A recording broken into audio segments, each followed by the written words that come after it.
হযরত ইউনুস আলাইহিস সালাম তাফসীরে আছে, ইউনুস নবী আল্লাহকে বলছিল, আল্লাহ আমার জাতি বড় অবাধ্য, আমি আর বলতাম না, আপনি ধ্বংস করে দেন।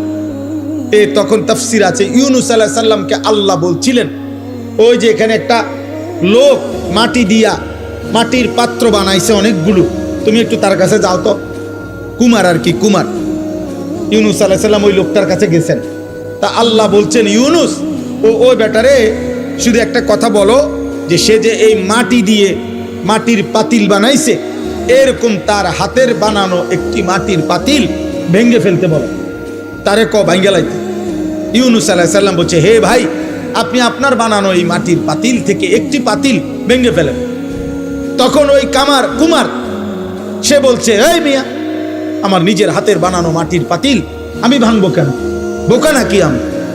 কেন ভাঙবো? এত যত্ন করে আমি বানাইছি।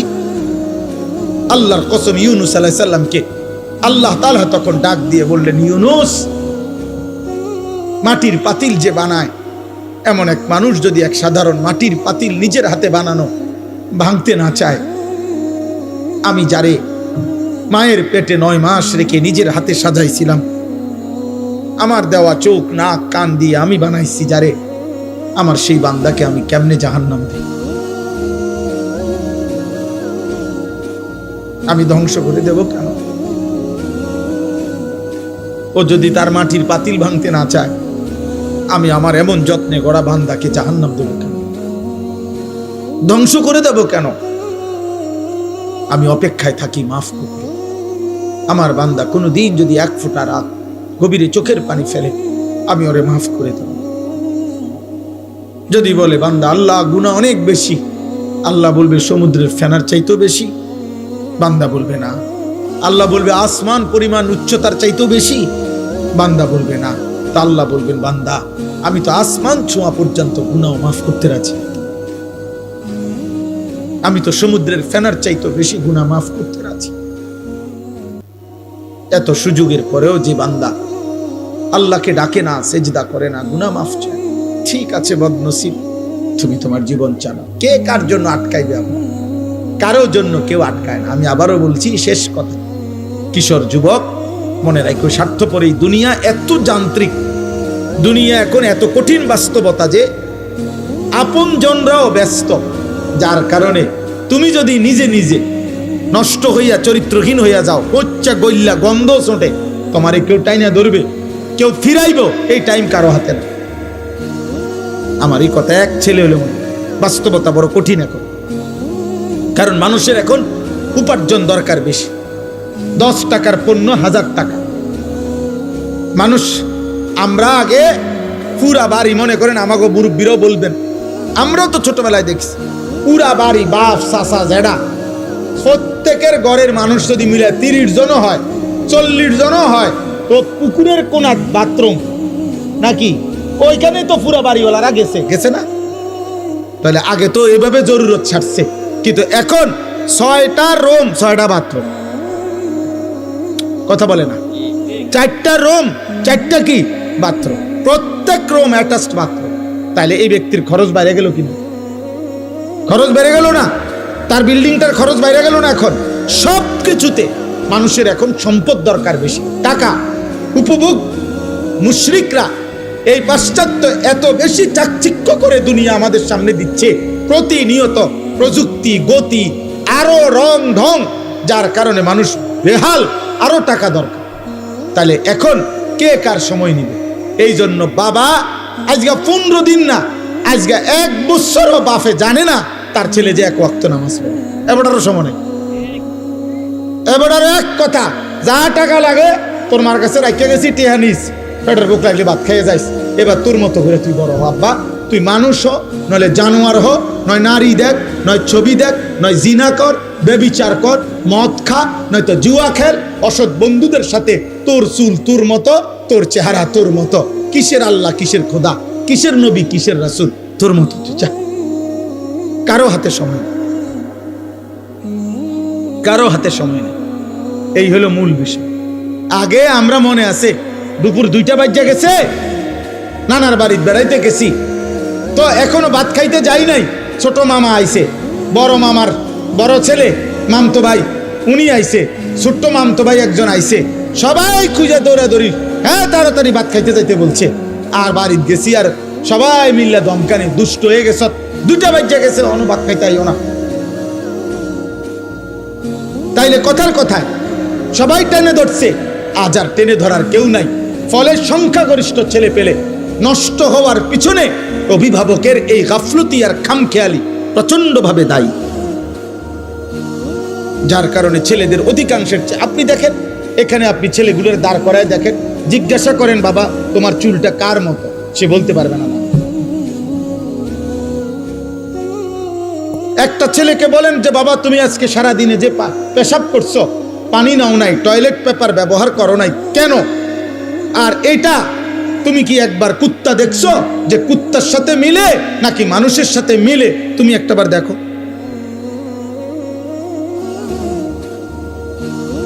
তুমি কি কোনো জানোয়ার দেখো নাই কোনোদিন যে জানোয়ার পেশাব করার পরে কি করে? তুমি কি কোনো মুমিন দেখো নাই মুমিন পেশাব করার পরে কি করে? আল্লাহ আমাদেরকে বুঝ দান করেন, আল্লাহ আমাদেরকে কবুল করেন। আজকের এই মুবারক মাহফিল আল্লাহ তাআলা ভরপুর বরকত দান করেন। আমার জিন্দেগির একটা ফিকির ছিল, আমার জীবনের একটা স্বপ্ন, এই শেষ কথা আমার দোয়া করছি আপনাদের কাছে।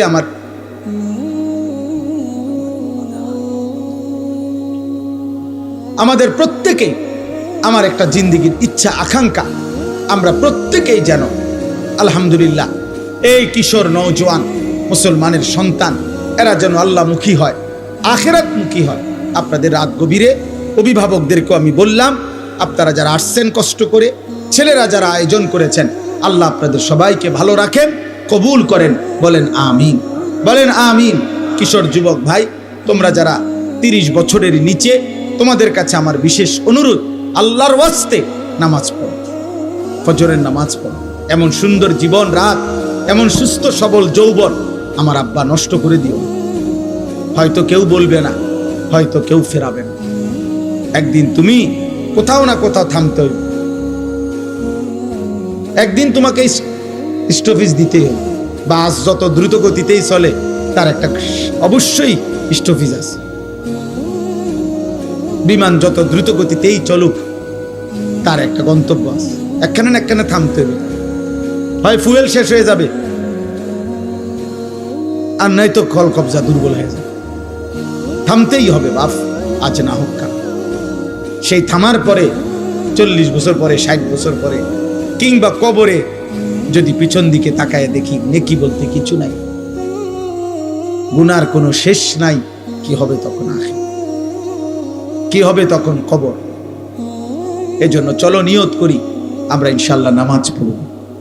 আল্লাহ সবাইকে তৌফিক দান। কোরআনুল কারীমের মধ্যে আছে, আল্লাহ তাআলা বলছেন, ওমা আকসারুন নাসি ওয়ালাউ হারাসতা বিমুমিনিন।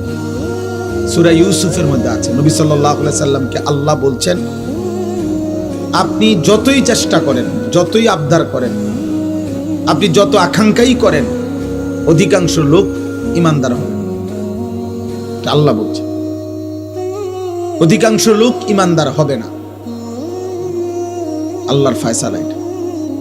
ইবলিস শয়তান আল্লাহর কাছ থেকে যখন বিতাড়িত হয়েছে, তখন যাওয়ার সময় বলছে, আল্লাহ আমি আপনাকে বলে গেলাম, আপনি আমাকে বিতাড়িত করে দিলেন, তবে আমি আপনার প্রতিটা বান্দার সামনে পিছনে ডানে বামে 4 দিক থেকেই গুনাহের আপনার নাফরমানির কুমন্ত্রণা দেব। আর তখন কি হবে? ওয়ালা তাজিদু আকসারাহুম শাকিরিন। আপনি মনে রাখেন, আপনার অধিকাংশ বান্দাকেই আপনার প্রতি কৃতজ্ঞ পাবেন না। ইবলিস বলে আসছে। আল্লাহ তাআলা বলছে, ঠিক আছে যা, তুই যা নাফরমান, শুধু এতটুকু বলবি দুনিয়ায় গিয়ে যে তুমি শয়তান এবং তোমার অনুসারী প্রত্যেককে দিয়েই আমি জাহান্নাম পূর্ণ করব, জাহান্নাম পূর্ণ করব, অসুবিধা নেই, দুনিয়া খাইতে দেব। এই জন্য দোস্ত, ঈমান, সেজদা, নামাজ, আল্লাহর ইবাদত, বন্দিগি, এটা একটা ভিন্ন জিনিস। আর এই দুনিয়া এটা একটা ফালতু জিনিস।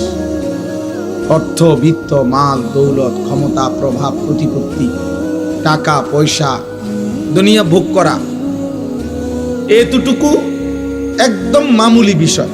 একদম তুচ্ছ বিষয়, যার কারণে আল্লাহ তাআলা ইমানদার, কাফের, বেঈমান, সেজদাওয়ালা, সেজদা ছাড়া, অনুগত, অবাধ্য মানুষ, কাফের, বেঈমান, এমনকি জন্তু, জানোয়ার, কুকুর, বিড়াল, হাইওয়ান, চতুষ্পদ জন্তু, সবাইকে আল্লাহ দুনিয়া ভোগ করতে দেন।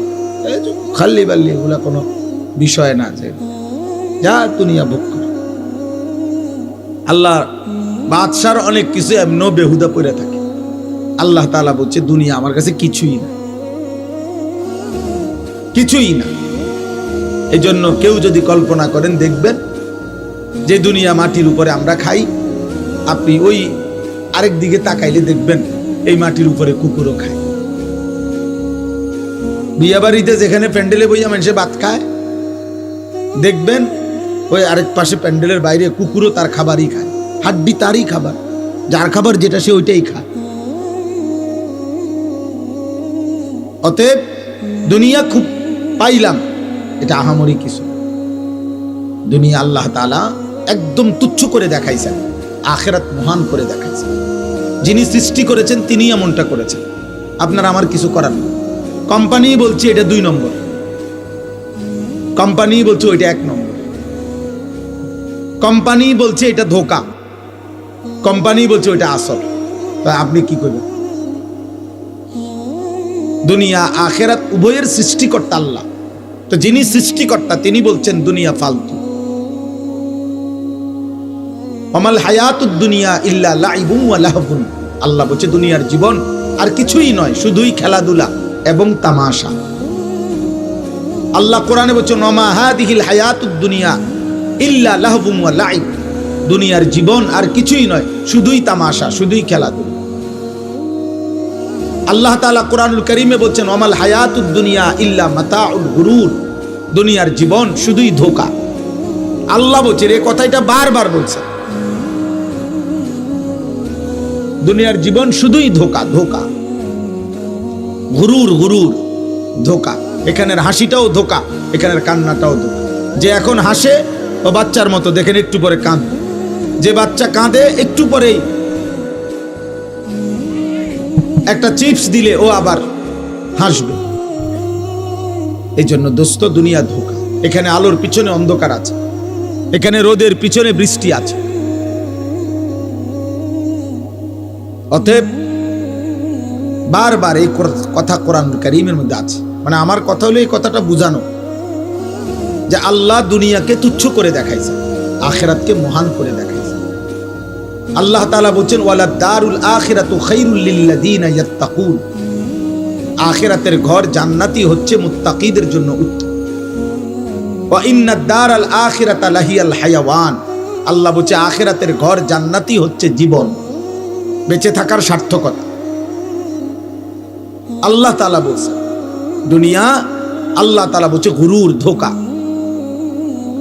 যুয়্যিনা লিন-নাসি হুব্বুশ শাহওয়াত মিনান নিসা ওয়াল বানিন ওয়াল কানাতিরিল মুকান্তারাতি মিনাদ যাহাবি ওয়াল ফিদ্দা ওয়াল খাইলিল মুসাওওয়ামাতি ওয়াল আনআমি ওয়াল হারস। আল্লাহ তাআলা বলেন, বান্দা তোমার জীবনে সৌন্দর্যের যত আয়োজন এ আমার দেওয়া। নারীর সৌন্দর্য, স্ত্রীর আমার দেওয়া, ছেলে মেয়েদের সৌন্দর্য আমার দেওয়া, অর্থ উপার্জনের নেশা আমি আল্লাহর দেওয়া, আমি আল্লাহর দেওয়া, চারিদিকের এই যানবাহনের সৌন্দর্য আমি আল্লাহর দেওয়া, চতুষ্পদ জন্তু জানোয়ার আমি আল্লাহর দেওয়া, সমস্ত ফল ফসল ক্ষেত উৎপাদন আমি আল্লাহর দেওয়া। যালিকা মাতাউল হায়াতিদ দুনিয়া, এগুলো শুধুই কেবল দুনিয়ার জন্য উপকরণ। আল্লাহু ইনদাহু হুসনুল মাআব, আর আমি আল্লাহর কাছেই হচ্ছে আখিরাতে উত্তম প্রত্যাবর্তন। সাফ সাফ কোরআনের আয়াত, আপনি না বুঝলে কারোই কিছু করার নেই। আপনার কাছে টেলিভিশনের খবরের বিশ্বস্ততা আছে, আপনার কাছে সংবাদ পাঠিকা কোনো নারী সংবাদে চ্যানেলে খবর বললে সেটার মধ্যে আপনার কাছে নির্ভরতা আছে, হতেই পারে আমার কাছে আমার মালিকের কথার বিশ্বাসযোগ্যতা আছে। রাসূলুল্লাহ সাল্লাল্লাহু আলাইহি ওয়াসাল্লাম বলছেন, আল্লাহর কাছে দুনিয়া মাছির ডানা পরিমাণ মূল্য নেই। নবী সাল্লাল্লাহু আলাইহি ওয়াসাল্লাম বলছেন, আল্লাহর কাছে দুনিয়া কান কাটা মরা ছাগলের সমান মূল্য নেই। হাদিস, বিশুদ্ধ হাদিস। নবী সাল্লাল্লাহু আলাইহি সাল্লাম বলেছে আল্লাহর কাছে দুনিয়া মালউনা, অভিশপ্ত। মালউনুন মা ফিহা, সব অভিশপ্ত। আল্লাহ বলছে দুনিয়া, নবীজি বলছেন দুনিয়াতে সম্মানিত কেবল 4টি জিনিস। জিক্রুল্লাহ, আল্লাহর জিকির, যে জবান আল্লাহর জিকির করে সে সম্মানিত। ওমা ওয়ালাহু, যত আমল আল্লাহর ঘনিষ্ঠ বানায়, যত ইবাদাত, যত বন্দিগি, ওটা সম্মানিত। 3 আলিমুন, কোন আলেমে দ্বীন সম্মানিত। 4 মুতাআল্লিমুন, কোরআন সুন্নাহর ইলম শিখে যে আল্লাহর নবী বলছে সে সম্মানিত। আর কোনো কিছু দিয়ে কেউ তৃপ্ত হওয়া এটা সম্মানের বস্তু না, উপভোগের বস্তু হইতে পারে, ক্ষণিকের।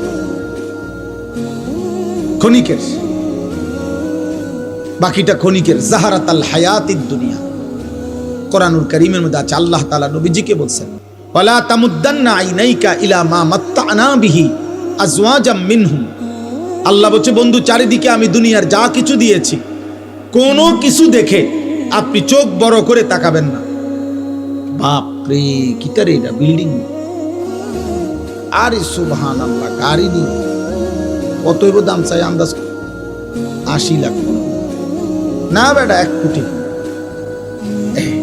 চোখ বড় করে এমন ভাবে তাকাইতেছে করে, বিরাট কিছু। 80 লাখ টাকা দামের গাড়ি, 80 লাখ টাকার দামের গাড়ি দিয়ে ইউরোপে ছাগল টানে, জাপানে 1 কোটি টাকা দামের গাড়ি দিয়ে ঘাস টানে, ঘাস। ইটালি, অস্ট্রেলিয়াতে হেলিকপ্টার দিয়া খেতে সার দেয়।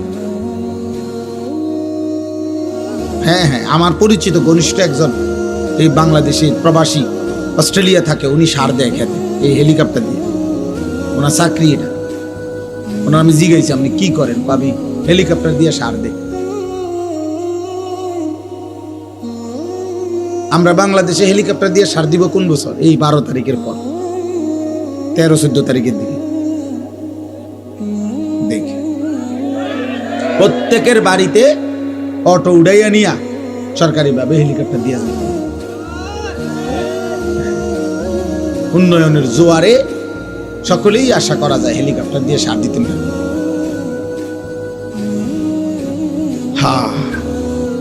জীবনের নিরাপত্তা, জান মালের নিরাপত্তা, ইজ্জতের নিরাপত্তা, সুখে থাকার নিরাপত্তা, বেঁচে থাকার সার্থকতা মহান আল্লাহ তাআলার সাথে সম্পর্ক ছাড়া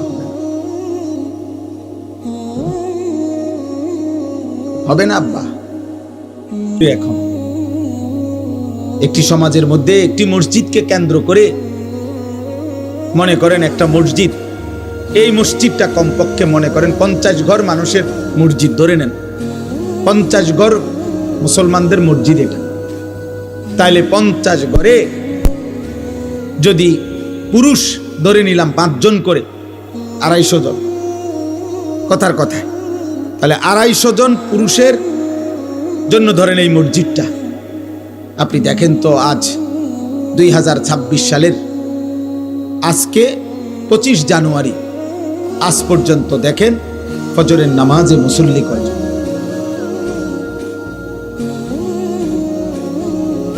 বুঝেন নাই আমার কথাটা?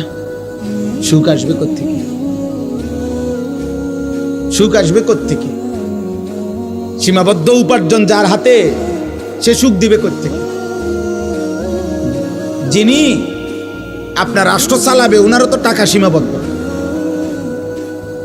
উনি সুখ দিবে, ওনারও তো প্রয়োজনের অনেক অভাব, শেষ নাই, ওনার চাহিদারও তো শেষ নাই।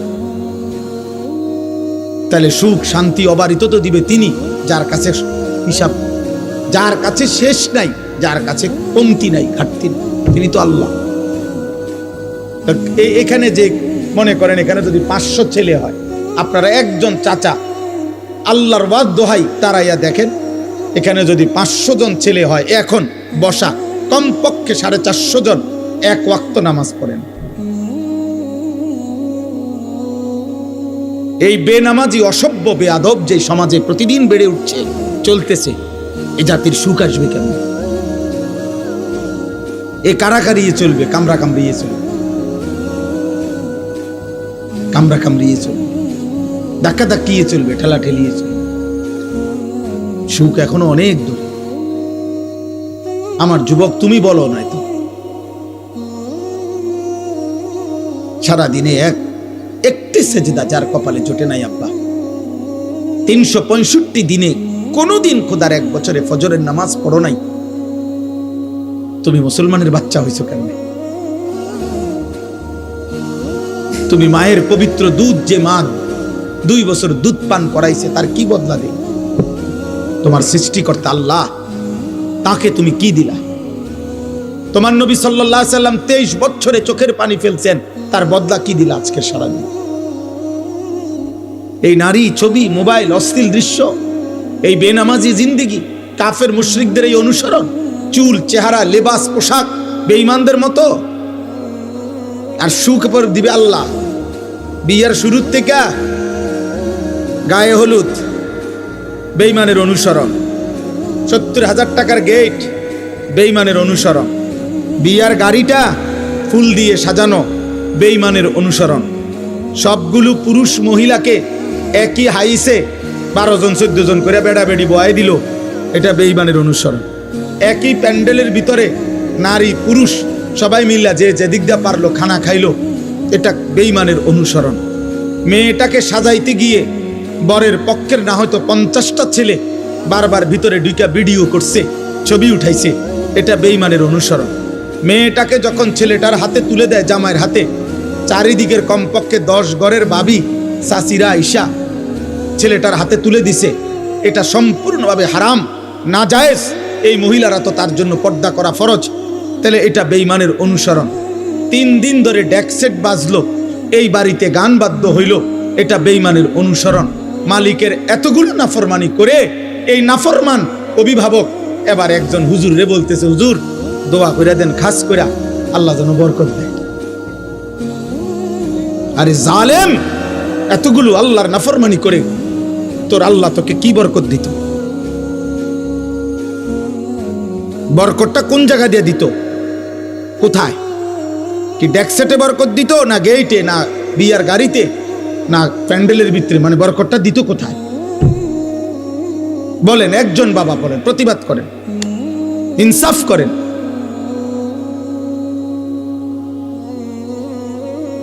ইনসাফ করেন, ইনসাফ করেন। নওজোয়ান, তোমরা মনে রাখো বাপ, আল্লাহ তোমরে হায়াত দিলে তোমরা আরো বাঁচবা। আমরা দোয়া করি আগামী তোমাদের যাদের বয়স 14, 16, 18, 20, 22, 25, আল্লাহ হায়াত দিলে তোমরা আরো 20 বছর, 40 বছর আরো বাঁচবা ইনশাআল্লাহ। তোমরা যে পরিমাণ গুনার নাফরমানি দিয়ে নিজেদের জীবন সাজাচ্ছ, তোমরা আগামী দিনে সুখ খুঁজেও পাইবা। বন্ধু আমার, আমি রাজনীতির মানুষ না, আমার কোনো মার্কা নাই, আমি কোনো মার্কা বুঝিও না। সকলে আমাদের কাছেও দোয়া চায়, আমরা দোয়া করি, আল্লাহ সবার ভালো করুন। কিন্তু আমি এতটুকু বুঝি, সেদিন পত্রিকায় দেখলাম লিখছে 12 তারিখেই দেখা যাবে শেষ হাসি কে হাসে। আমি বলছি না, কসম, হাসরের ময়দানে দেখা যাবে শেষ হাসিটা কে হাসে। 12 তারিখ শেষ হাসি না, 13 তারিখও মানুষ আসবে। বুঝেন নাই আপনি কথাটা? 12 তারিখ কোন ইসরাফিল ফু দিত না। 12 তারিখ ইসরাফিল ফু দিবে? কথা বলে না কেন? অতএব হাসরের ময়দানে ফয়সালা হবে, খোদার কসম, শেষ হাসিটা কে হাসে। কোরআনুল কারীমের মধ্যে আল্লাহ তাআলা স্পষ্ট বলছেন, কোরআনুল কারীমের স্পষ্ট আয়াত আমি শুনাই ভাইয়া। এই যে দেখেন, ফালিয়াউমাল্লাযীনা আমানু মিনাল কুফফারি ইয়াদহাকুন। আল্লাহ তাআলা বলেন, কিয়ামতের দিন, হাসরের দিন, সমস্ত ঈমানদার, আল্লাহর অনুগত বান্দা, সমস্ত কাফের, বেঈমান, নাফরমান, পাপীদের দিকে তাকিয়ে ইয়াদহাকুন, হাসবে, হাসবে, হাসবে। এই শেষ হাসি, এটা মুমিনের হাসি, ঈমানদারের হাসি, সেজদাওয়ালার হাসি। আল্লাহর একটা একটা হুকুম মানছে যে, নাফরমানির একটা একটা জীবন থেকে বেঁচেছে যে, এটাই কথা মনে রাখবে। ওয়াল আকিবাতু লিল মুত্তাকিন, আল্লাহ বলছে উত্তম পরিণাম, উত্তম পরিণতি, খোদার কসম আল্লাহ বলছে যারা মুত্তাকি, আল্লাহ ভীরু, গুনাহ থেকে বাঁচে, আল্লাহর গোলামি করে তাদের জন্য। এটা মালিকের ফয়সালা, এটা মালিকের ফয়সালা, আল্লাহর সিদ্ধান্ত। আল্লাহ তাআলা বলে বান্দা তোমরা জমিন ঘুরে ঘুরে দেখো, তোমরা খবর নাও, ইতিহাসের পাতা উল্টায়া দেখো, পৃথিবী ঘুরে ঘুরে দেখো। ফাংজুরু, তোমরা দেখো, কাইফা কানা আকিবাতুল মুকাদ্দিবিন, যুগে যুগে মিথ্যাবাদীদের পরিণতি কি হয়েছে। ফাংজুরু কাইফা কানা আকিবাতুল মুফসিদিন, তোমরা দেখো এই জমিনে যারা বিশৃঙ্খলা, ফিতনা, ফাসাদ করেছে, মানুষের জান মাল ইজ্জত আবরু লুণ্ঠন করেছে, আল্লাহর জমিনে যারা জুলুমের ত্রাস সৃষ্টি করেছে, আল্লাহ বলে দেখো তাদের পরিণতি কি হয়েছে। ফাংজুরু কাইফা কানা আকিবাতুল মুনজারিন, আল্লাহ বলেন আমি নবী পাঠিয়ে, রাসূল পাঠিয়ে, আমার কিতাব পাঠিয়ে যাদেরকে আমি আল্লাহ ভয় দেখাইছিলাম জাহান্নামের, অথচ শুনে নাই তাদের পরিণতি কি হয়েছে তোমরা খবর নাও।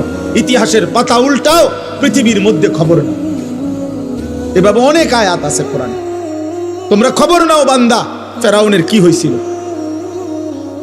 তোমরা খবর নাও যুবক নমরুদের কি হয়েছিল, কারুনের কি হয়েছিল, সাদ্দাদের পরিণতি কি হয়েছে, তোমরা বলো খবর নাও। নূহ আলাইহিস সালামের জাতিকে আল্লাহ পানিতে ডুবাই দিছে কেন, তোমরা খবর নাও। লূত আলাইহিস সালামের জাতিকে আল্লাহ জিন্দা মাটি উল্টায়া দাফন করে দিলেন কেন, তোমরা খবর নাও। হযরত সালেহ এবং শুআইব আলাইহিস সালামের জাতিকে ফেরেশতা বিকট চিৎকার দিয়ে ধ্বংস করে দিলেন কেন, তোমরা খবর নাও। ইবলিস আল্লাহর কাছ থেকে বিতাড়িত হলো কেন।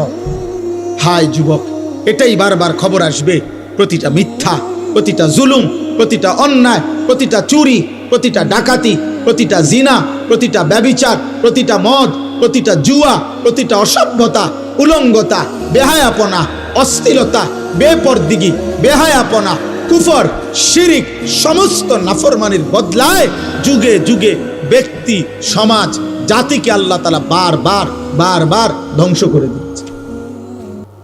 কেউ টিকে নাই, নাফরমান তুমিও টিকবা না। যে যুবক 24 ঘন্টা নারী দেখো, মোবাইলে অস্থির ছবি দেখো, আজ না হোক কাল নওজোয়ান তুমি লাঞ্ছিত হবাই। এই পৃথিবী তোমারে ঘৃণাই করবে, সুযোগ পাইলে তোমার কপালে থুতু মারবে, থুতুই মারবে। দুনিয়া ভোগ করো, অসুবিধা নাই আব্বা, নারী দেখো, ছবি দেখো, বেনামাজি রং তামাশার জিন্দেগি পালন করো আব্বা, তবে এটাই মনে রাখো, এটাই মনে রাখো, পৃথিবী তোমারে ঘৃণাই করবে। কোন নাফরমান পৃথিবীতে সম্মানিত হয় না, শ্রদ্ধার সাথে স্মরণ হয় না, হয় না রে। দুনিয়া ভোগ করতে পারে কিন্তু শ্রদ্ধার সাথে স্মরণ হয় না। ফেরাউন দুনিয়া ভোগ করছে, ফেরাউন বাদশা ছিল। 40 বছর আমরা তাফসিরে পড়ছি, 40 বছরে একটানা ফেরাউনের কোনো সর্দি, কাশি, মাথা ব্যথা, জ্বর, ঠান্ডা, এক সুতা কোনো ব্যারাম হয় নাই। 40 বছর একটা কাশি দেয় নাই কোনোদিন ফেরাউন। 40 বছর দুনিয়ায় এমন ভোগ করছে যে দুনিয়াতে এক বিন্দু রোগ বালাই ছিল না। কিন্তু আজকে 1000 বছর পরে এই বেঈমান দুনিয়া তো ভোগ করছিল ফেরাউন, কিন্তু পৃথিবীর মানুষ কোনো কুত্তার নামও রাখে না। ফেরাউন এই নাম কোনো কুত্তার নামও নেই। নমরুদ এটা কোনো কুত্তার নামও কেউ রাখে না। আবু জেহেল, আবু লাহাবের নাম পৃথিবীর মানুষ কোনো জানোয়ারের নামও রাখে না। অথচ মানুষ ইউরোপে কুকুরের নাম রাখে, পোষা কুকুরের কি রাখে, নাম রাখে। তো তাহলে আমরা না মুসলমান, ফেরাউন নমরুদরে আমরা পছন্দ করি না, তোদের সমস্যা কি, তোরা নাম রাখ। বুঝেন নাই কথাটা? ওরা রাখে না কেন? কিন্তু 1450 বছর আগের এক কালো গোলাম, এক কৃতদাস, কালো নিগ্রু আল্লাহকে রাজি করে গেছে, নবী সাল্লাল্লাহু আলাইহি সাল্লামকে সন্তুষ্ট করেছে। 1450 বছর, 1447 হিজরি, এখন 1450 বছর পরেও আজও সেই কালো গোলামের নামে লক্ষ কোটি ইমানদার সন্তানের নাম বেলাল। বেলাল আজও আছে। বেলাল কি? বেলাল আজও আছে। হ্যাঁ হ্যাঁ। অতএব আমি অনুরোধ করলাম, এই রাত গভীরে মনে করাইতে চাই, একটা একটা বাবা, একটা একটা যুবক, আমার অনুরোধ এটাই। আমি লম্বা করব না, কিন্তু আমি অনুরোধ বলছি যে আত্ম অনুভূতি চাই। এই পৃথিবী, এই সমাজ, এই নওজোয়ান বাপ, তোমার আমার মৃত্যুতেও পৃথিবী থাকবে। যেদিন তোমার মৃত্যু হবে সেদিনও সূর্য উঠবে, চাঁদ উঠবে। এই রং তামাশার পৃথিবীতে অনেকে নাচবে, গাইবে, ফুর্তি করবে, বুক বিলাসিতায় পড়ে থাকবে, কিন্তু খোদার কসম, মাটির উপরের এই দুনিয়া একদিন তোমারে ধাক্কা দিয়া কবরে ফেলাই দিবে। সেদিন আর কাউরে পাশে পাই না, সেদিন আর কাউকে পাশে পাবা না, আর কাউকে না, আর কাউকে না।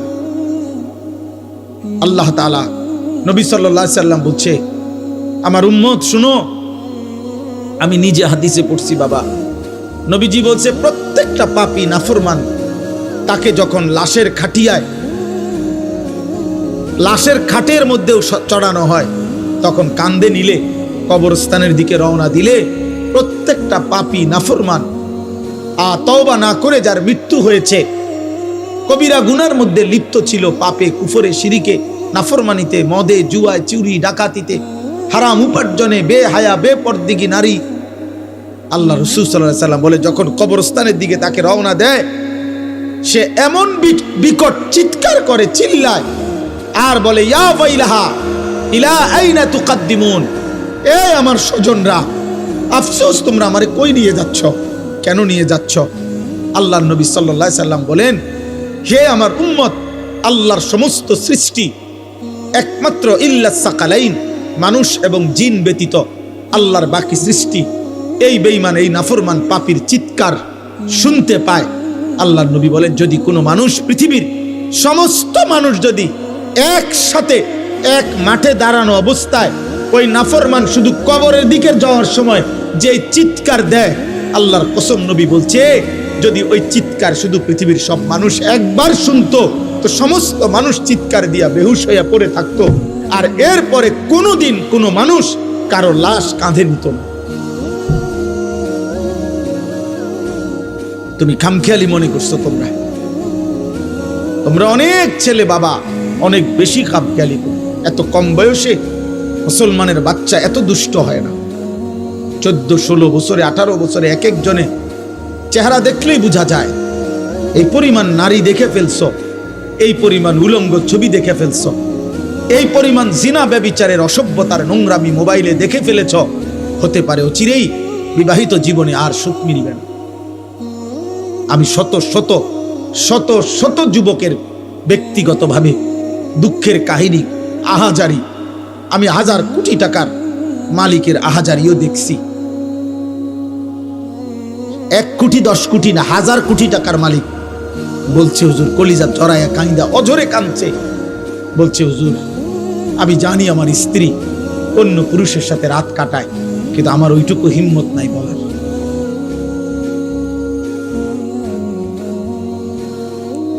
আমি সবাইরে দোষারোপ করছি না, যে ভালো তো ভালোই, তোমরা মনে করতে আসো আর কি, আহা, মোবাইলের ওই নর্তকী তম করে সুখ দিতেছে না রে, আপনি শেষ করে দিচ্ছে। অনেক ছেলের দেখেন চেহারা দেখলেই বোঝা যায় চোখ ভিতরে ঢুকে গেছে।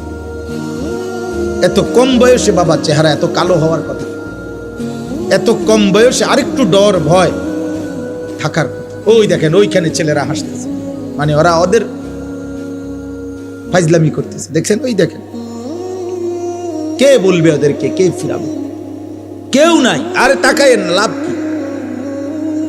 বয়স্ক লোকরা চা দোকানে গ্রুপে গ্রুপে 10 জন 12 জন করে করে, চাচারা জ্যাঠারা চা দোয়ানে বইয়া বইয়া বিড়ি খাইতেছে, গপ করতেছে। কিও কি বুঝতে আছো দেশের অবস্থা কোন দিকে যাইব মনে হয়? বুঝেন নাই?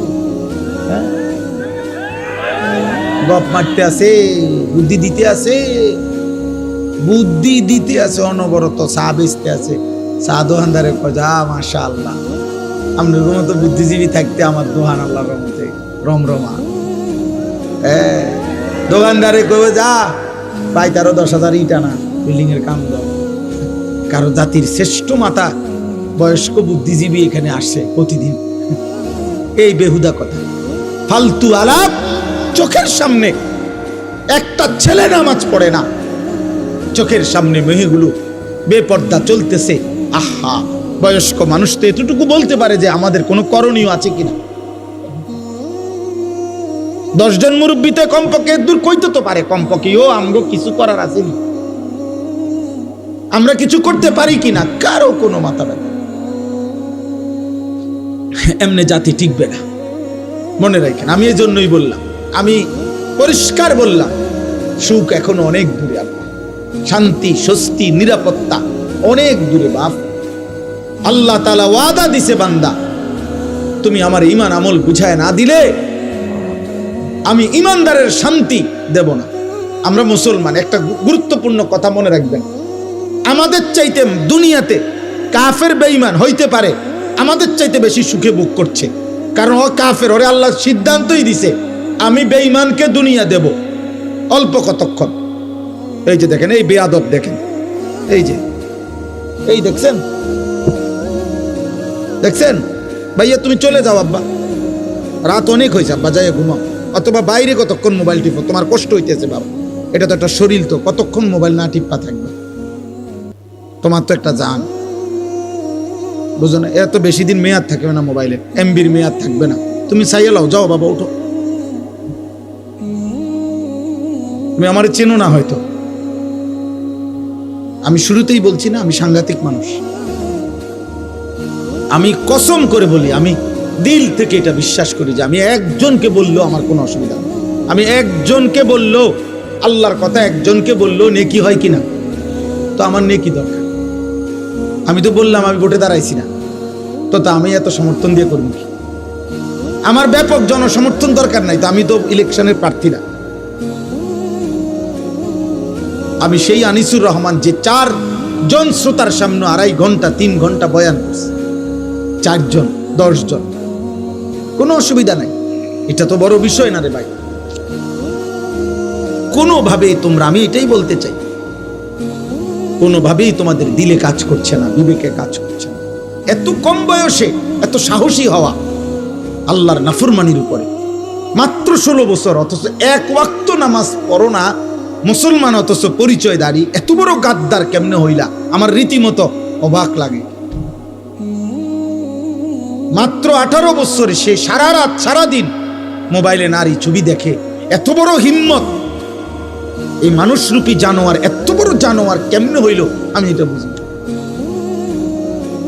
এ তো পশু, তো উলঙ্গ নারী যে দেখে, জিনা ব্যভিচারের দৃশ্য দেখে, দে হারাম ছবি দেখে, এ তো মানুষরূপী জানোয়ার। তার ভিতরে তো মূলত কোনো ইনসানিয়াত নাই। কারণ কোন মানুষ যদি নবীজি এই কথা বলছে সাহাবীকে, এক যুবক সাহাবীকে বলছে, হে যুবক, তুমি একবার ভাবো, আমি তোমাকে 5টা বিষয় জিজ্ঞাসা করি। যুবক জিনা করতে চাইছে, আল্লাহর নবী বলছে, তুমি কি চাও তোমার মায়ের সাথে এমনটা কেউ করুক? তোমার মেয়ের সাথে, তোমার বোনের সাথে, তোমার খালার সাথে, তোমার ফুফির সাথে?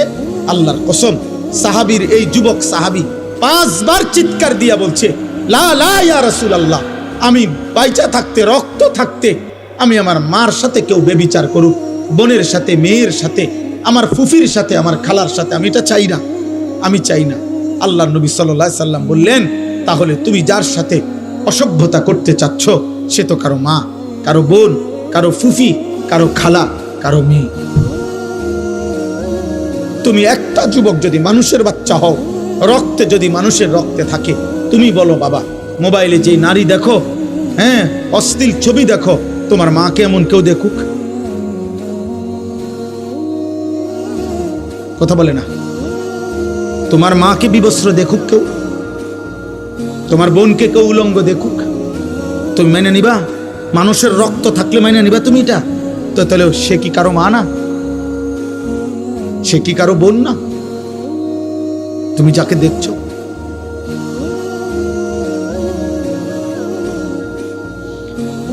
আর যদি বলো ওই দেখায় কেন, তো তুমি তাহলে ভাবো ওর আছেটাই কি, আর যা ছিল তো সে দেখাইয়ে ফেললো। এই জন্য কোন সুস্থ রুচি সম্পন্ন মানুষ কোন পচা দুর্গন্ধযুক্ত যেটার থেকে গন্ধ ছুটছে এমন খাবার মুখে দেয় না। ঠিক কোন সুস্থ বিবেকবান খোদার কসম ইমানদার কোন যুবক বেহায়া বেপর্দা যেটার থেকে দুর্গন্ধ ছুটছে এরকম দুর্গন্ধ কোন কন্যা নারী বেহায়া নারীর সাথে সামান্যতম ভালোবাসার কোন সম্পর্ক, হারাম কোন সম্পর্ক কল্পনাও করতে পারে না। বেপর্দা বেহায়া নারীর সাথে যে সম্পর্ক করতে চায় মেয়ের সাথে, মনে করতে হবে বেটা তার রুচিতে সমস্যা, তোর নাকে সর্দি, তোর নাকে দুর্গন্ধ লাগে না, দুর্গন্ধ লাগে না। এই জন্য আব্বা আমি বলতে চাইলাম এতটুকুই কথা। আমার মূল বক্তব্য, আমরা আমাদের মহান আল্লাহ আমাদের সৃষ্টিকর্তা, আমরা এখানে যারা বসছি আমরা মুসলমান, ঘুরে ফিরে সকালে কিংবা দুপুরে, রাতে কিংবা দিনে, শিশু কিংবা যুবক বৃদ্ধ, আমরা শেষ পরিচয় আমাদের, আমরা মুসলিম। আমরা চাইলেই এই পরিচয় আমরা সরাইয়ে দিতে পারবো না। অতএব মুসলিম হিসাবে আল্লাহ আমাদের কাছে চান আমরা যেন আল্লাহর গোলামি করি, আল্লাহকে ভয় করি, গুনাহ যেন ছেড়ে দেই, আল্লাহ তাআলার আদেশ যেন পালন করি। এটাই আল্লাহ আমাদের কাছে চায়। আর এরই নাম তাকওয়া। তাকওয়া তাকওয়া। আল্লাহ বলে বান্দা তুমি যেহেতু মুমিন, তুমি যেহেতু মুসলমান, আমি তোমার কাছে চাই ইত্তাকুল্লাহ ইত্তাকুল্লাহ ইত্তাকুল্লাহ। আল্লাহকে ভয় করো, আল্লাহকে ভয় করো, আল্লাহকে ভয় করো। আল্লাহ যেন আমার ডাক দিয়ে বলে আনিস কেউ আমারে না মানুক, তুমি না মুমিন, তুমি না বললা মুসলমান, তো তুমি আমারে মানো।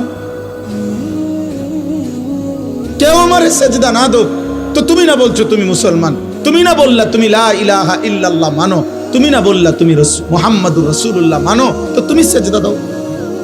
তুমি আমারে ডাকো, তুমিও ডাকবা না আমারে, তুমিও আমার একটা সেজদা দিবা না, তাহলে তুমি ধর্মের পাশে ইসলাম লেখলা কেন? তোমার জন্ম নিবন্ধনে ধর্মের পাশে ইসলাম লেখলা কেন? তোমার পাসপোর্টে তোমার ধর্মের পরিচয় ইসলাম লেখলা কেন? তোমার জন্ম নিবন্ধন সনদে ধর্মের পরিচয় ইসলাম লেখলা কেন? এই জন্য কোরআনুল কারীমের মধ্যে আছে কিয়ামতের দিন আল্লাহ তাআলা ফেরেশতাদেরকে বলবে প্রত্যেকটা পাপীকে দুইজন লোক সহ একসাথ করো। এক, পাপীকে; দুই, পাপীর সঙ্গীকে; তিন, পাপ কাজে সে নির্ভর করেছে যার উপরে তাকে। এই তিন নাফরমানকে একসাথ করে দাঁড় করাও জাহান্নামের দিকে বরাবর করে। আমি আল্লাহ ওয়াকিফুহুম ইন্নাহুম মাসউলুন, একটা একটা করে আমি আল্লাহ জিজ্ঞেস করব বান্দা কেন আমার নাফরমানি করেছে। হ্যাঁ, আপনি এই জন্য ভাবেন। আমি এখনই দোয়া করব এই রাত গভীরে আব্বা, নওজোয়ান বয়স্ক বাবা, একবার হইল বিবেক দিয়া সারা দিন শেষে রাত্রে ঘুমাইবার আগে প্রত্যেকটা কিশোর যুবক বাবা, আমি আপনার 1 মিনিটের জন্য 30 সেকেন্ডের জন্য হলো চোখ বন্ধ করে একবার ভাইবেন আজ যা করছেন তা আমি মুসলমান হিসাবে ঠিক হলো? সারাদিনে 5 ওয়াক্ত নামাজের ওয়াক্ত চলে গেল, আমি একটা সেজদাও দিলাম না। আমার বয়স 40, আমার মালিকের কোরআন আমি একটা পৃষ্ঠা দেখে দেখেও পড়তে পারি না। সারা দিনে 24 ঘন্টার মধ্যে আমি কি 10টা মিনিট আমার আল্লাহর নামের জিকির করতে পারতাম না? হ্যাঁ, আমার আজকের সারা দিনের উপার্জন 1000 টাকা, আমি কি আমার আল্লাহর পথে 10টা টাকা খরচ করতে পারতাম না? কোনোদিনই মনে পড়লো না। এতটুকু হিসাব মিলাই, এটা আল্লাহর কোরআনে বলছেন ওয়াল তানজুর নাফসুম মা কদ্দামাত লিগাদ। বান্দা তুমি হিসাব কইরো আজকের দুনিয়া থেকে আগামীকালকের আখিরাতের জন্য কি পাঠাইছো। 2 নম্বরে আল্লাহর নবী বলছেন আল কাইয়িসু মান দানা নাফসাহু, বুদ্ধিমান সে যে নিজের হিসাব করে। নবীজি বলছেন হাসিবু ক্বাবলা আন তুহাসাবু, আল্লাহ তোমার হিসাব নেওয়ার আগেই নিজের হিসাব তুমি করো। আল্লাহ আমাদেরকে বুঝ দান করেন, আল্লাহ আমাদেরকে বিবেক দান করেন। তাহলে আল্লাহ তাআলা আমাদের কাছে তাকওয়া চায়, গুনাহমুক্ত জীবন চায়, আল্লাহর আনুগত্যপূর্ণ জীবন চায়। এটাই আল্লাহ এখানে বলছেন যে বান্দা, এই শেষ কথা, আল্লাহ তাআলা বলেন বান্দা আমি চেয়েছিলাম 12 মাস তুমি আমাকে ভয় করবে। আমি চেয়েছিলাম পুরাটা বছর তুমি গুনাহ ছেড়ে দিবা, আমি চেয়েছিলাম তুমি পুরাটা বছর আমি আল্লাহর আনুগত্য করব। আচ্ছা যাও, ঠিক আছে, 11 মাসে ঘাটতি হয়েছে, কমতি হয়েছে, ভুল হয়ে গেছে। আচ্ছা ঠিক আছে বান্দা, যাও, আমি আল্লাহ আবারও তোমার একটা নতুন সুযোগ দিতে চাই। মাত্র একটা মাস, 11 মাস পরে আমি আবার আনলাম এই একটি মাস, আইয়ামাম মাদুদাত, গুনা গুনা কয়েকটা দিন, গুনা দিন মানে হইল 30 দিন অথবা 29 দিন। আল্লাহ যেন আশ্বাস দিয়া, নিশ্চয়তা দিয়া বলতেছে, বান্দা 31 দিন হবে না বললাম, 32 দিনও যাইতো না, হয় 30 নয়তো 29, এই দুইটার মধ্যেই থাকবে। 29 বা 30 দিনের মাত্র গুনাহ হিসাব করা একটা মাস, মাহে রমজান, আমি আবারও 11 মাস পর পর তোমার সামনে আনলাম। আনলা তোমার কাছে আমি আল্লাহ পেশ করলাম, এই একটি মাসে তুমি আমি আল্লাহর হুকুমটা পারো, গুনাহ ছাড়ো এবং আমার আনুগত্য ঠিকঠাক মতো করো। আমি আল্লাহ ওয়াদা দিলাম, লাআল্লাকুম তাত্তাকুন, 30 দিনেই তোমারে মুত্তাকি বানায় দেব। 30 দিনের মাথায় চাঁদ উঠাইয়া ঈদের দিন জান্নাতে পৌঁছায়। তুমি কদর করো। একটা কথা মনে রাখবেন, তাফসীরের মধ্যে আছে আল্লাহ তাআলা মূলত বান্দাকে মূলত মাফ করতে চায়, আল্লাহ তাআলা মূলত বান্দাকে জান্নাত দিতে চায়। এই জন্য আল্লাহ তাআলা বাহানা তালাশ করে, কোনো না কোনো ভাবে আমার বান্দারে মাফ করে দেওয়া যায় কিনা, কোনো না কোনো ভাবে জান্নাত দেওয়া যায়। একটা মানুষ বুঝে আমি উনারে কথার দ্বারা ফেসাইতেছে, মনে করেন উনি আমারে বলেন, আমার ভিতরে ভিতরে যেন আমি ওনার কথাটা শুনতাম না, এই জন্য কথা ঘুরাইতেছে। কথার কথা এমন হয়, মানুষ বুঝে ভাই আমি বুঝছি, আসল কথা হলে আপনি আমার দিতেন না, এর লেগে হুদায় ঘুরাইতেন আছে। বুঝেন নাই কথাটা, ইচ্ছা করে কি হে বুঝতে চাচ্ছেন। তো আল্লাহ তাআলার বিষয়টা এমন না যে আল্লাহ যেন চাচ্ছে যে না আমি তোরে মূলত জাহান্নাম দেব, না না, কসম আল্লাহ, আল্লাহ বলছে বান্দা আমি মূলত চাই জান্নাত দিতে, আমি মূলত চাই মাফ করে দিতে। হযরত ইউনূস আলাইহিস সালাম তাফসীরে আছে, ইউনূস নবী আল্লাহকে বলছিল, আল্লাহ আমার জাতি বড় অবাধ্য, আমি আর বলতাম না, আপনি ধ্বংস করে দেন। তখন তাফসীর আছে ইউনূস আলাইহিস সালামকে আল্লাহ বলছিলেন, ওই যে এখানে একটা লোক মাটি দিয়া মাটির পাত্র বানাইছে অনেকগুলো, তুমি একটু তার কাছে যাও তো, কুমার আর কি, কুমার। ইউনূস আলাইহিস সালাম ওই লোকটার কাছে গেছেন। তা আল্লাহ বলছেন, ইউনূস ওই বেটারে শুধু একটা কথা বলো যে সে যে এই মাটি দিয়ে মাটির পাতিল বানাইছে, এরকম তার হাতের বানানো একটি মাটির পাতিল ভেঙে ফেলতে বলো, তারে ভাঙ্গে লাইতে। ইউনূস আলাইহিস সালাম বলছে, হে ভাই, আপনি আপনার বানানো এই মাটির পাতিল থেকে একটি পাতিল ভেঙে ফেলেন। তখন ওই কুমার সে বলছে, এই মিয়া, আমার নিজের হাতের বানানো মাটির পাতিল আমি ভাঙবো কেন? বোকা নাকি আমি? কেন ভাঙবো? এত যত্ন করে আমি বানাইছি। আল্লাহর কসম, ইউনূস আলাইহিস সালামকে আল্লাহ তাআলা তখন ডাক দিয়ে বললেন, ইউনূস, মাটির পাতিল যে বানায়, এমন এক মানুষ যদি এক সাধারণ মাটির পাতিল নিজের হাতে বানানো ভাঙতে না চায়, আমি যারে মায়ের পেটে 9 মাস রেখে নিজের হাতে সাজাইছিলাম, আমার দেওয়া চোখ নাক কান দিয়ে আমি বানাইছি যারে, আমার সেই বান্দাকে আমি কেমনে জাহান্নাম দেব? আমি ধ্বংস করে দেব কেন? ও যদি তার মাটির পাতিল ভাঙতে না চায়, আমি আমার এমন যত্নে গড়া বান্দাকে জাহান্নাম দেব কেন? ধ্বংস করে দেব কেন? আমি অপেক্ষায় থাকি মাফ করতে। আমার বান্দা কোনোদিন যদি 1 ফোঁটা রাত গভীরে চোখের পানি ফেলে, আমি ওরে মাফ করে দেব। যদি বলে বান্দা আল্লাহ গুনাহ অনেক বেশি, আল্লাহ বলবে সমুদ্রের ফেনার চাইতেও বেশি। বান্দা বলবে না। আল্লাহ বলবে আসমান পরিমাণ উচ্চতার চাইতেও বেশি। বান্দা বলবে না। তা আল্লাহ বলবেন, বান্দা আমি তো আসমান ছোঁয়া পর্যন্ত গুনাহ মাফ করতে রাজি, আমি তো সমুদ্রের ফেনার চাইতেও বেশি গুনাহ মাফ করতে রাজি। এত সুযোগের পরেও যে বান্দা আল্লাহকে ডাকে না, সেজদা করে না, গুনাহ মাফ চায়, ঠিক আছে বদনসিব, তুমি তোমার জীবন চাও।